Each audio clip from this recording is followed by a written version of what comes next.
مع الله في لألآت النجوم وحبك الغيوم وضوء القمر نحمد و نصلی علی رسولہ الکریم اما بعد بسم اللہ الرحمن الرحیم معزز خواتین و حضرات السلام علیکم ورحمۃ اللہ وبرکاتہ۔ ایک صاحب نے سوال کیا ہے کہ اگر کتا انسان کے جسم کو لگ جائے تو کیا انسان پر غسل فرض ہو جاتا ہے یا صرف کپڑے تبدیل کرنے چاہیے؟ دوسرا سوال یہ ہے کہ بسا اوقات ہم مارکیٹ میں جاتے ہیں تو مارکیٹ میں کوئی پروڈکٹ کو چیک کرتے ہوئے اس میں سور کا گوشت ہوتا ہے، تو کیا اس پروڈکٹ کو ٹچ کرنے کی وجہ سے بھی غسل فرض ہو جاتا ہے؟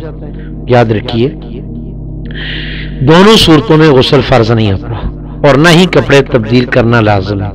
ہاں یہ کہ اگر کتا کا لعاب کپڑوں کو لگ جائے تو جس جگہ پہ کتے کا لعاب لگا ہے اس جگہ کو دھو لینا چاہیے، باقی خنزیر کے گوشت کو ٹچ کرنے سے غسل فرض نہیں ہوتا اور نہ ہی کتے کے جسم کو لگنے سے غسل فرض ہوتا ہے۔